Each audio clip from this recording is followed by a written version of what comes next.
al Instituto Superior de Formación Docente Aguilares. Bueno, somos los alumnos del Plan Residual, cuarto año de matemática. La cátedra con la cual trabajamos es topología y los temas que vamos a desarrollar son los siguientes: base y subbase de un espacio topológico, espacio de Hilbert, topología de Sorgenfrey y funciones continuas. Vamos a empezar con lo primero, con lo que corresponde a una base de una topología. Si bien dentro del cursado de la materia vimos dos conceptos, había un concepto de base de una topología y había otro concepto que reclamaba dos condiciones, que era una especie de definición alternativa. Nos vamos a ajustar a este. En realidad, ambos conceptos son correctos, ambos conceptos son los aceptados, pero nos vamos a ajustar a este. Creo que es el que mejor se ajusta como para que lo puedan entender y no sea tan complejo. Ya sabemos que topología es una rama de la matemática que lamentablemente es bastante abstracta, pero eso es lo que hace más llamativo todavía. Bueno, el concepto establece lo siguiente: si tenemos a xt, voy a habilitar el puntero. Si tenemos el espacio topológico xt, recuerden que a un espacio topológico lo denotamos a través de ese par, en donde T es una clase de conjuntos y X es un conjunto totalmente arbitrario, distinto del conjunto vacío que genera esa clase T. A partir de allí aparece dentro de ese espacio topológico una clase B, que la estoy marcando allí. Esa clase B básicamente son subconjuntos abiertos. Y esos subconjuntos abiertos, en realidad, son subconjuntos abiertos que se generan en términos o en relación del conjunto X, que es el conjunto generador de la topología. Y a eso se llama base justamente de una topología si cada uno de esos conjuntos abiertos es una unión de miembros de B. Por allí, al analizarlo de esa forma y leer la definición y tratar de sacar todos los detalles, puede resultar un poco engorroso, pero vamos a tomar algunos ejemplos como para que esto quede claro. Lo que sí quiero aclarar es que a medida que nosotros analizamos a esa clase B, a la cual la denotamos como base de una topología, es una base de una topología, sí, pero sobre un conjunto, no cualquiera, en este caso sobre ese conjunto X, que es el conjunto generador. Entonces se generan varios subconjuntos que le podemos llamar U grande, que también son conjuntos y que están en T, pero que están en T siempre y cuando la unión de esos miembros sea el mismo conjunto B, que es la clase B y que representa la base. Por lo tanto, lo que se puede asegurar con esta definición es que la clase B genera a la topología T en el siguiente sentido. O sea, podemos suponer que nos informa que cuáles son los miembros de B y entonces podemos allí determinar los miembros de T. Y ellos son todos los conjuntos que son las uniones de los miembros de B. Básicamente le estoy describiendo de alguna manera lo que ustedes tienen ahí a continuación en la diapositiva. Igual, esa descripción de cómo se genera una topología, después ustedes pueden tomar apuntes tranquilamente cuando vean el video con mayor tranquilidad. Ahora, vamos a un ejemplo. He citado varios ejemplos porque en base a diferentes tipos de topología. Supongamos que tenemos una clase B, en este caso formado por este conjunto. Es el conjunto formado por los conjuntos por el intervalo abierto AB, en donde A y B pertenecen a los reales y en donde cumple esta condición de que A es menor que B. Entonces, recuerden que la topología usual era la recta numérica, es decir, los reales. Un ejemplo de una base que cumple todas las condiciones que mencionamos en la diapositiva anterior es un intervalo abierto de este tipo. Ahí estamos hablando de una base de la topología usual en R. Y acá puede surgir un interrogante, puedo preguntar, ¿cómo pruebo? ¿Cómo pruebo realmente de que eso es una base? Y para poder probarlo nos vamos a ajustar justamente a una proposición, a la siguiente proposición, que todo subconjunto S de R es abierto siempre y cuando sea la unión de intervalos abiertos. Esa proposición surge como una consecuencia de la definición anterior de base de una topología. Es decir, que cada uno de esos conjuntos abiertos es la unión de intervalos abiertos. En este caso, el intervalo AB es el intervalo abierto, el intervalo abierto AB, lo puedo considerar como la unión de dos intervalos abiertos. Y esa proposición que surge allí es que me asegura de que dos intervalos abiertos cualesquiera pueden formar otro intervalo abierto siempre y cuando su unión no sea vacía, ¿no? Y esa es entonces lo que determina o lo que, con lo que se prueba de que en la topología usual cualquier intervalo abierto, vuelvo a repetir, cualquier intervalo abierto. Y esto lo repito haciendo énfasis porque muchas veces estuve en varios exámenes finales y se preguntó cuál es la base de la topología usual. Y empezaron a dudar. Y no hay por qué dudar. En realidad nos ajustamos a la definición y decimos de que una base para una topología usual es simplemente un intervalo abierto totalmente arbitrario. A partir de allí se genera toda la topología. Es decir, que con un intervalo abierto es suficiente para que determinemos toda la topología en la recta numérica, que es la topología usual o también conocida como topología euclidiana. Veamos otro ejemplo más.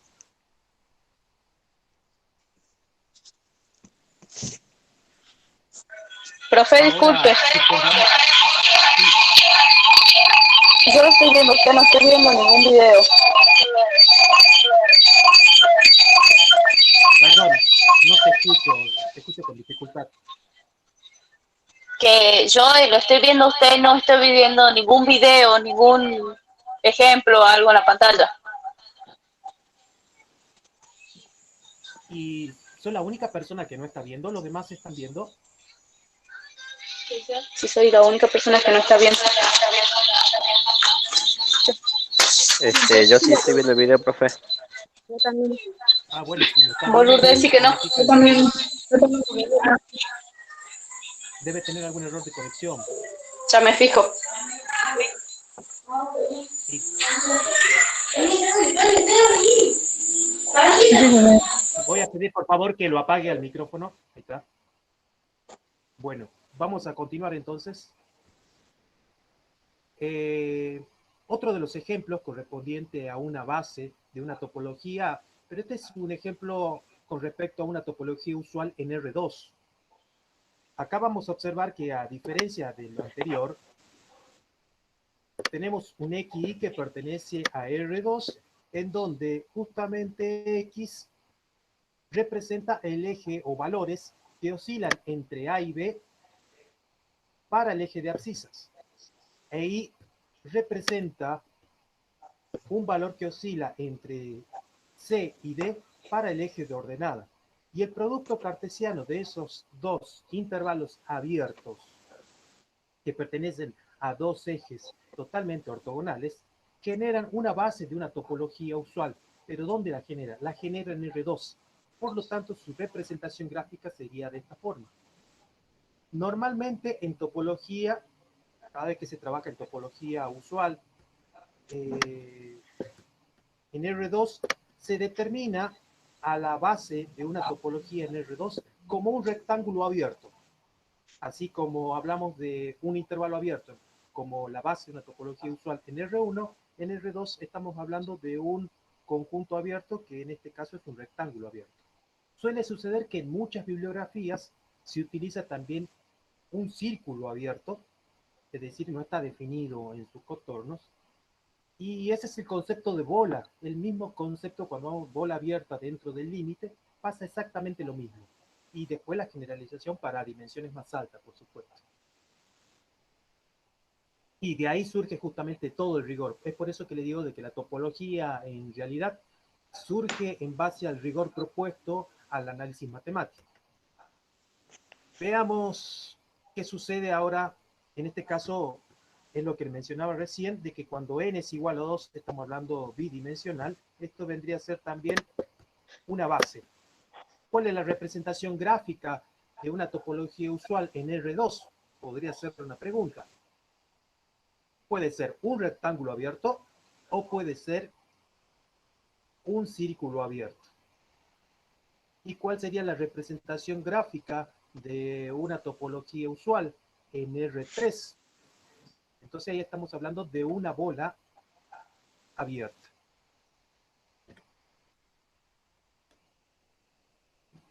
Todas estas bases representan topologías usuales, representan las bases para las topologías usuales o las topologías euclidianas. Le marco así dos tipos de nombres porque hay bibliografías que hablan acerca de topologías euclidianas y otras de topologías usuales.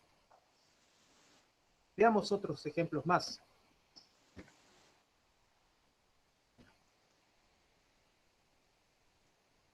E un espacio discreto y B la familia de todos los subconjuntos unitarios de X.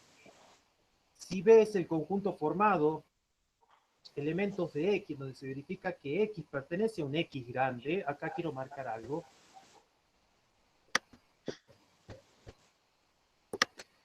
Acá estamos hablando de que esta X pequeña significa que pertenece a un X grande, y el X grande es el conjunto en el cual se define esa clase de conjuntos con el cual formamos el espacio topológico, en este caso un espacio topológico discreto. Entonces B es la base de T. Quiero marcar algo. Cuando hablamos de topología usual, automáticamente tenemos que pensar que nuestro conjunto generador es el conjunto de los números reales.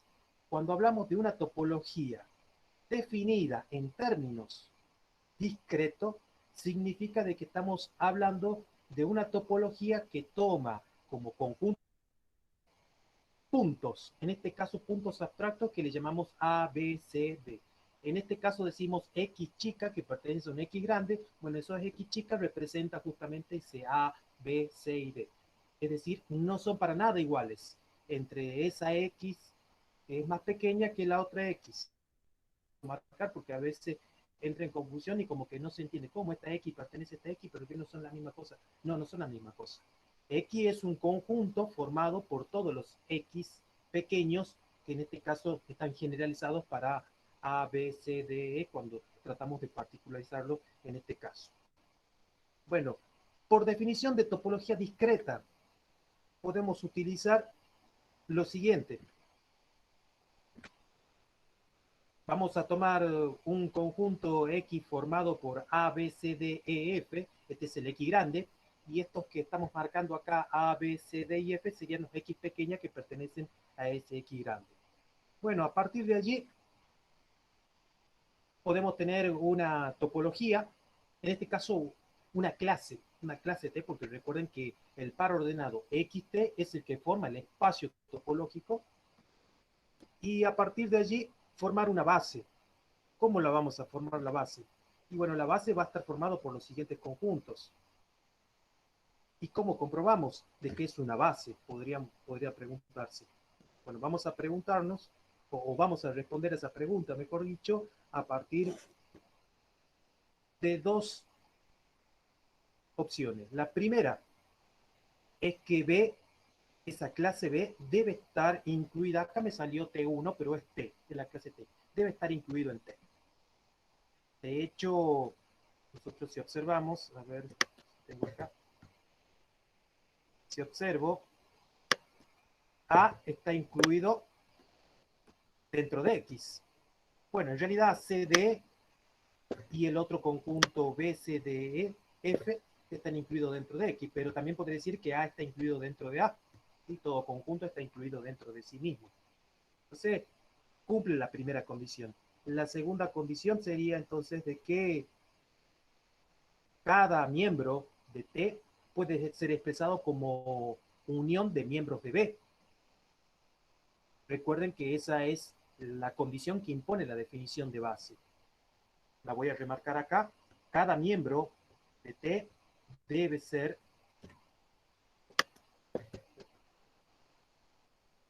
cada miembro de T puede ser expresado como unión de miembros de B.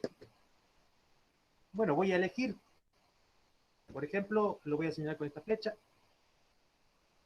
Este es un miembro de B y tomo otro miembro de B, en este caso el conjunto CD y el primer conjunto que había tomado como opción, el conjunto unitario A. Y ahora lo que debería hacer es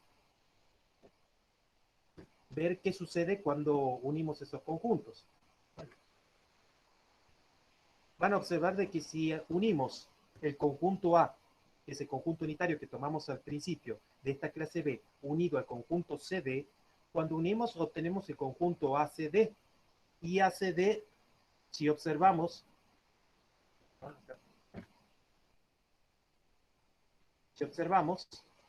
pertenece a quién? A la clase T.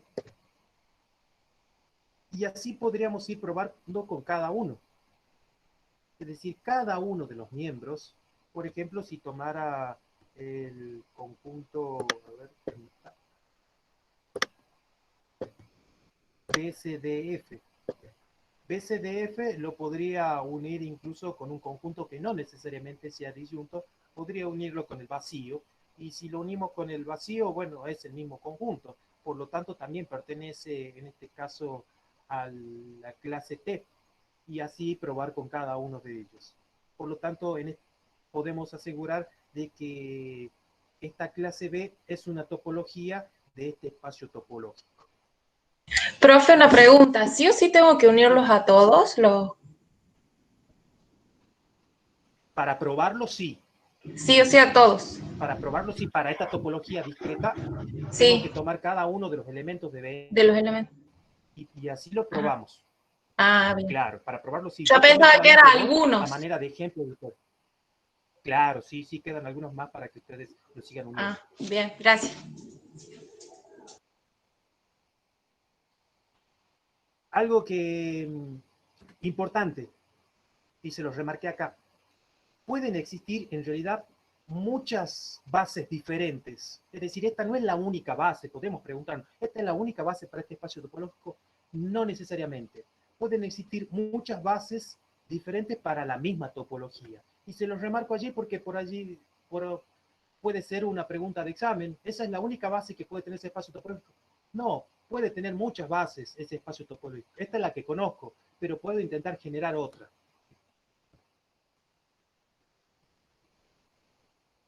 Veamos otro ejemplo más.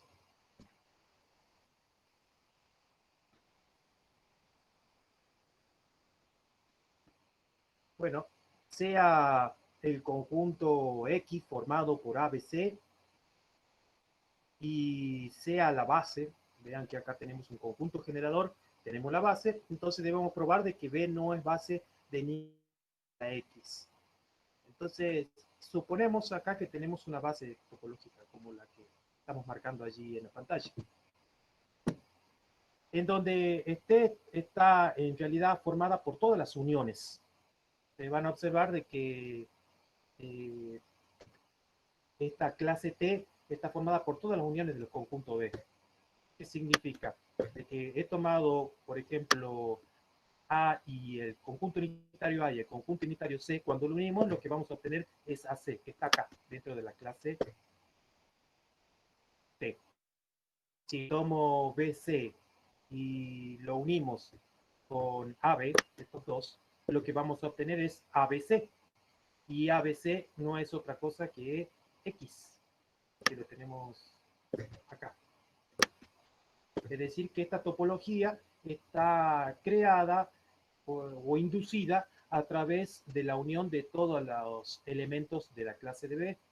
Y lo que vamos a probar es que en realidad B no es una base de esta topología y por lo tanto no es base de ninguna topología en realidad. ¿Cómo lo vamos a hacer? Bueno, primero que nada, bueno, acá están las uniones con las cuales hemos formado T. Y cuando unimos, en este caso A unido con C, lo que obtenemos es AC que pertenece a T. Cuando unimos el vacío consigo mismo es vacío.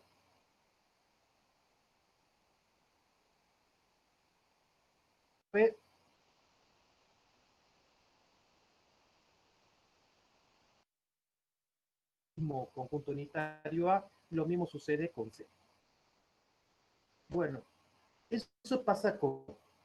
Pero estoy teniendo en cuenta algo con respecto a la propiedad de un espacio topológico. Recordemos que para que un espacio topológico corresponda a un espacio topológico, valga la redundancia, primero, tiene que cumplir que la unión de una cantidad infinita de elementos pues, tiene que pertenecer a T y que la intersección solamente de dos debe pertenecer a T. Fíjense que acá lo que encontré para esa clase es justamente AB y BC. Son estos dos conjuntos que lo voy a marcar dentro del TCT. Tengo el conjunto AB y el conjunto BC. Cuando realizo la intersección, lo que obtenemos o lo que tienen en común es quién es B. Y resulta que el conjunto unitario B no pertenece a T. ¿Y por qué no pertenece a T? Porque T lo hicimos en base a la inducción de B. Por lo tanto, eso no es un espacio topológico. Y si no es un espacio topológico, acá estamos sufriendo una contradicción, porque al principio se dio un conjunto generador, se dio una base, creamos a partir de esa base este espacio topológico haciendo las diferentes uniones, y cuando después tratamos de verificar si es realmente un espacio topológico, encontramos una intersección. Recuerden que al menos que encontremos una intersección que no cumple la definición, por lo tanto, o que no cumple el segundo axioma del espacio topológico. De este modo podemos asegurar de que B en realidad no puede ser base de ninguna topología sobre X. Eso significa que dada una clase, no necesariamente o no siempre puede generar una topología. Y hay que tener mucho cuidado de esto. Y por ahí muchos me podrán preguntar, ¿y bajo este siguiente interrogante, bajo qué condiciones B es una base de una topología? Y allí surge lo que les decía al principio de la definición con respecto a la base, de que debía cumplir una cierta cantidad de condiciones. Esas condiciones era la que nosotros llamamos como una definición alternativa de una base. Básicamente, la respuesta a esta pregunta estaría dada de la siguiente forma. Si tenemos a X como un conjunto no vacío, que es el conjunto generador, y B la clase, en este caso decimos que es una colección de subconjuntos, hablar de colección o de clase es exactamente lo mismo. Hay que tener en cuenta que si decimos clase, estamos hablando de un conjunto, de un superconjunto que tiene como subconjunto otros conjuntos más, los cuales son generados por, en este caso, el conjunto X. Entonces, B se dice que es una topología sobre X, siempre y cuando, o sí, solo sí, es decir, es una condición necesaria y suficiente, B cumpla las siguientes condiciones. La primera condición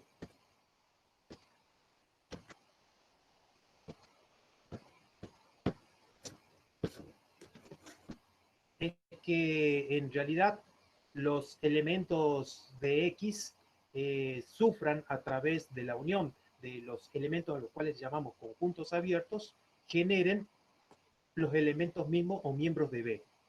Y la otra condición es que para todo par de conjuntos, estos B1 y B2 me refiero a que son subconjuntos de la base, que pertenezcan justamente a la base.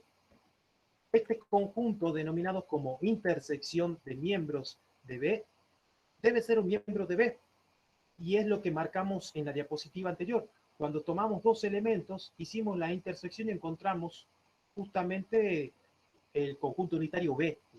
Y ese conjunto unitario B no pertenecía al espacio y tampoco pertenece a la clase B. Por lo tanto, ahí podés asegurar de que no es una base. Nosotros habíamos supuesto de que ese espacio o esa clase era un espacio topológico y llegamos a que no era un espacio topológico. Por lo tanto, B tampoco, llegamos a esa contradicción, por lo tanto, B no es una base y no puede generar ninguna base para este caso. Entonces, las condiciones que deben cumplir para que una clase B sea una topología es que debe cumplir que los elementos de la clase B unidos deben generar a X, y que al tomar cualquiera pares de la clase de B, su intersección debe pertenecer a B. Luego hay otro concepto, la de subbase. La de subbase es un concepto muy, pero muy análogo a lo que es a lo de subespacio vectorial. Hablamos de espacio vectorial y subespacio vectorial. Bueno, la clase subbase y base es exactamente análogo.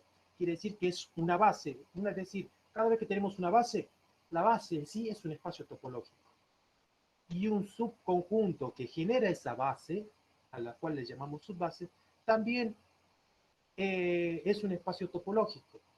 Veamos la definición. Si tenemos el par XT, que es un espacio topológico, le vamos a llamar delta, como tenemos acá, delta, a una clase, también es una clase, de subconjuntos que también son abiertos como la base, pero con la diferencia, bueno, que también está incluido en T, pero con la diferencia que para poder ser llamada esa clase una subbase de la topología T, debe cumplir que las intersecciones finitas, vuelvo a repetir, que las finitas de estos elementos de esta clase deben determinar una base de T. ¿Qué quiero decir acá? Supongamos que tenga un espacio topológico. Tengo una base que genera ese espacio topológico. Puedo obtener a partir de esa base otro subconjunto más pequeño todavía, y ese subconjunto más pequeño debe pertenecer a la topología. Y que además las intersecciones, como es una clase de conjuntos, en este caso delta, tomo dos elementos cualesquiera de esa clase delta. Si hacemos la intersección, seguramente todas las intersecciones finitas, seguramente me va a generar la topología. Esa es en realidad la diferencia del concepto entre subbase y base. Veamos un ejemplo. La clase delta, denominada como la subbase de todos los intervalos abiertos, es una topología usual. Es decir, que si consideramos la unión, la intersección de dos intervalos que cumplan cierta característica, recuerden dos intervalos abiertos, recuerden que un intervalo abierto es una base para una topología usual en R. Ahora lo que tengo que pensar, ¿cuál es una base? ¿Cuál es una subbase, perdón? Entonces, si consideramos a delta como el intervalo abierto AB, entonces para saber si realmente es una subbase, lo que tengo que probar simplemente es que su intersección de dos conjuntos abiertos me generen la misma topología. Y en este caso, puedo observar como en este ejemplo, me generan en este caso el intervalo abierto AB. Acá tenemos dos intervalos abiertos, A y como límite superior infinito, luego el otro intervalo menos infinito como límite inferior y B como límite superior. Si hacemos esa intersección, lo que vamos a obtener básicamente es el intervalo AB, y el intervalo AB es la base para una topología usual. Es decir, que es la intersección de dos conjuntos abiertos, que es lo que manifestaba o se hacía hincapié en la definición de subbase de un espacio topológico. Bien, hasta ahí tenemos lo que es base y subbase de una topología euclidiana o topología usual y de una topología discreta o conjuntista. Vamos a ver lo que se define como topología de Sorgenfrey. Sorgenfrey en realidad define la idea con respecto a la topología. Y la idea que tiene es que no necesariamente considera una base para un espacio topológico al intervalo abierto AB. Él considera otro tipo de colección. En este caso, una colección que la denominamos como intervalo abierto cerrado. En este caso, muchos lo conocen como intervalo mixto, en donde su límite inferior es cerrado y su límite superior es abierto.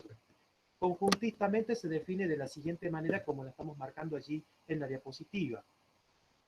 Son todos los intervalos abiertos cerrados, y B', como lo marcamos allí, en donde este supraíndice colocado como apóstrofe, que nos llamamos, no es una derivada, no confundan con eso, solamente B', o que tiene el supraíndice en ese apóstrofe, se denomina topología inferior o topología de Sorgenfrey. Sorgenfrey en realidad determina una clase particular de espacio topológico sobre la topología usual, porque considera ahora que cualquier intervalo abierto o cerrado es la base para esa topología. Entonces, cuando en un examen se pida o se pregunte cuál es la base de una topología de Sorgenfrey, es cualquier intervalo cerrado o abierto totalmente arbitrario. Cuando se pida cuál es la base de una topología usual o topología euclidiana, es cualquier intervalo abierto. Es decir, que la representación gráfica tendríamos de este tipo. Acá, en realidad, lo tenemos al revés. Recién estoy viendo que lo tenemos al revés, pero lo vamos a corregir. Esto vendría a ser cerrado, ¿sí? Cerrado en el punto A, y acá en el punto B sería un punto abierto. Por lo tanto, esto sería cerrado acá y abierto en B.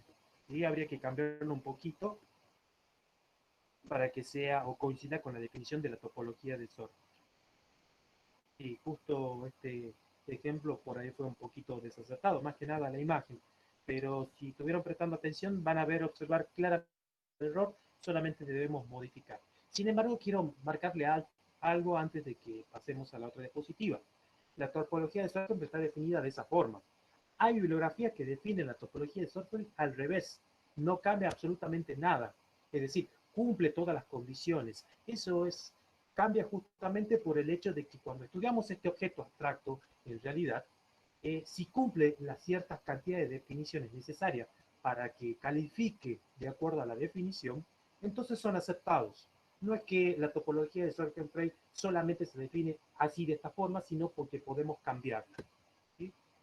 Bueno, entonces acá va un poquito de lo que les dije, es la base de la topología de Sorgenfrey, un intervalo abierto cerrado. Si la definimos de derecha a izquierda y si la definimos de izquierda a derecha, bueno, cambiamos la definición. Bien, vamos al concepto de funciones continuas. Esto de funciones continuas, por allí muchos se podrán preguntar y decir, bueno, pero continuidad de una función yo vi en análisis matemático. Sí, es verdad, pero cuando estudiaste análisis matemático, viste el concepto de límite y a través del concepto de límite estudiaste la continuidad de una función en un determinado punto. Y así analizabas en cada uno de esos puntos o en la trayectoria que bosqueja la gráfica de una función. Cuando hablamos de funciones continuas desde una topología o desde una perspectiva topológica, quiere decir que ensamblamos todos los conocimientos que tenemos del análisis matemático, del álgebra, y axiomatizamos a través de un concepto del cual lo podemos generalizar. ¿Y cómo lo generalizamos? Lo generalizamos a partir de conjuntos abiertos. Acá no hablamos de continuidad de una función en un punto, hablamos de continuidad de una función en todo su dominio o en conjuntos abiertos. Es por eso de que cuando decimos sean X, como lo que marcamos acá, a ver, acá. A veces no lo veo al completo, sepan disculpar. Tenemos un espacio topológico definido en X, al cual le llamamos T1 por la clase T1, y tenemos otro espacio topológico ya definido con el conjunto generado I en la clase T2. Considerando de que sean espacios topológicos y que tenemos una función que relaciona ambos espacios topológicos. Se dice entonces de que esa función va a ser continua si para cada, es decir, si sucede para todo, para cada o para todo. Acá está implícitamente un cuantificador universal. Subconjunto abierto B, ¿sí? Le llamamos un subconjunto abierto cualquiera B, de I, el conjunto sería la preimagen, es un subconjunto abierto, es decir, tengo una topología con el conjunto generador I, tengo una topología con el conjunto generador X, tengo una aplicación. Si tengo un conjunto abierto, o para cada un conjunto abierto que pertenezca al espacio topológico que tiene como subconjunto generador al conjunto I, cada vez que analicemos la preimagen de ese subconjunto, es decir, la que está acá en el espacio topológico X, también debe ser un conjunto abierto. Nosotros ya sabemos cuáles son los conjuntos abiertos. ya la hemos definido en los videos anteriores. Es decir, que debe cumplir esta condición. En términos matemáticos o simbólicos, decimos de que si B es un conjunto abierto que pertenece a la clase T2, entonces la evaluación inversa o la preimagen de esa función para ese conjunto abierto B debe pertenecer también a T1. Veamos un ejemplo como para que podamos clarificar esto. Consideremos las siguientes topologías. Van a observar que acá estamos considerando topologías discretas, porque tiene conjuntos con elementos finitos, ¿sí? Conjuntos finitos, y T1 que está formado por este espacio, y T2 por esta clase, y que tenemos la función f que va de función g que va de x en y, y que están organizadas por el siguiente diagrama. Bien. Lo primero que debo hacer, vamos a analizar la función f y después vamos a analizar la función g. Supongamos, la función f es continua porque la imagen recíproca de cada uno de los elementos del espacio de Ti es abierto. A ver, veamos. Supongamos que tenemos acá.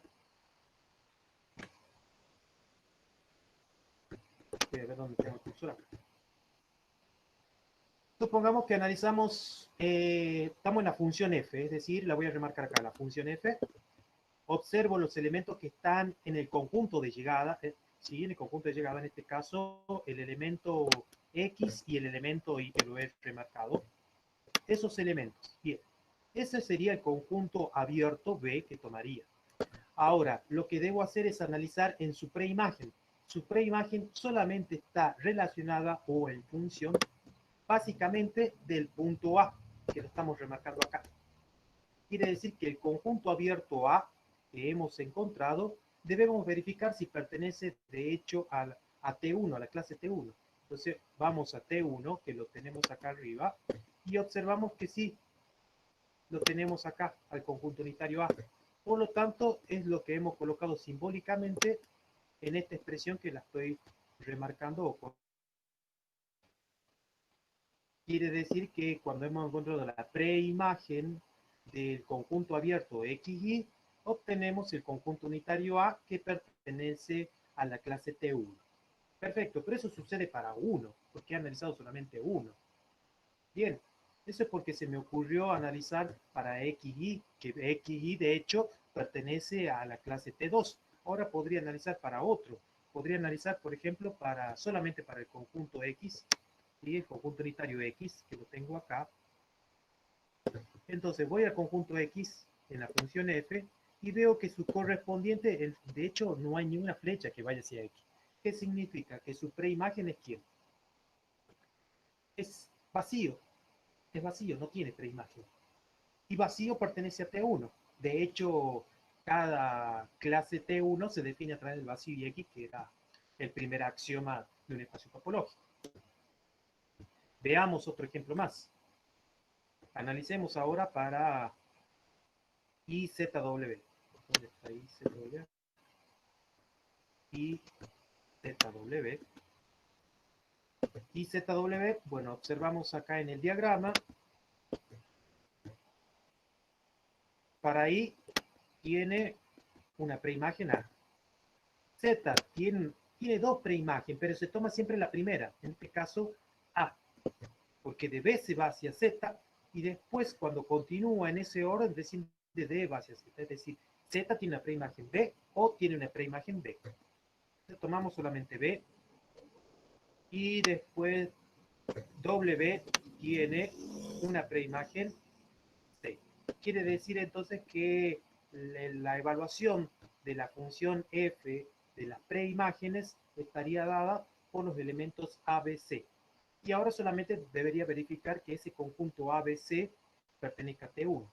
De hecho, si vamos al T1,